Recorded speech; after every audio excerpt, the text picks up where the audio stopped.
Swift, yeah, that's one of the more recent innovations in verruca treatment that we've had for, how long have I had my machine? 3 years. I was one of the first people to get that machine, and I was really excited when I first saw it at the Glasgow conference 5 or 6 years ago. And it probably is the most innovative thing for treating verrucas that we've had for the last 30 years. And it's based on microwave technology.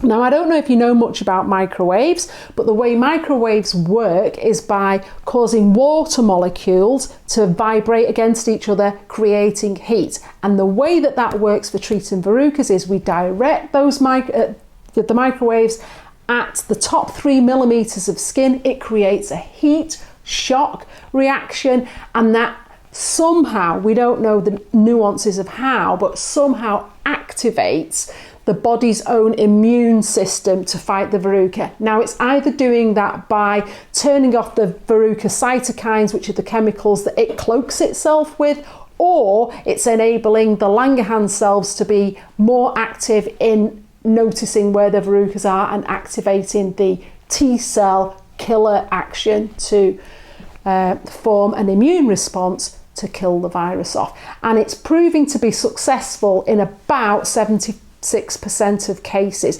Nothing's 100%, particularly where viruses are concerned, but as far as verruca treatments are concerned, it is definitely evolving into the gold standard treatment of levels of success.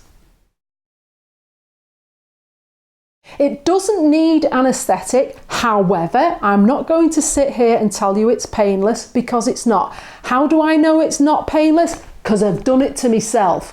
And it stings, but it's a tolerable sting because it's a very short burst of time. You're talking 2 seconds. And even if I'm treating someone that is finding the discomfort difficult to deal with, what I've started to do is dial it down to 1 second bursts, and we'll do more multiples of those because I'm finding that some people can tolerate that better. Now, I'm still at the experimental stage of that at the moment. I don't know if it's as effective as the 2 second burst that we've hitherto used, but if it enables somebody to tolerate it better, then that's what I'm going to do. But also moving forward, I'm looking to deploy the use of Entonox gas and air to enable people to tolerate that better. You can find out more information about Swift. I've written a number of blogs, so if you want to go and have a read of those blogs on the website, you can do that.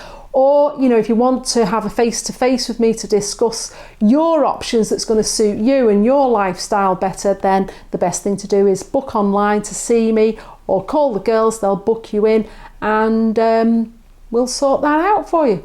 And if you really want to, if you want to find out more about it or book in to see me, you can book online, or you can call up. My team will book you in to see me, or you can email, but I'm not guaranteeing to get back to you within 24 hours because I'm not that hot on my emails.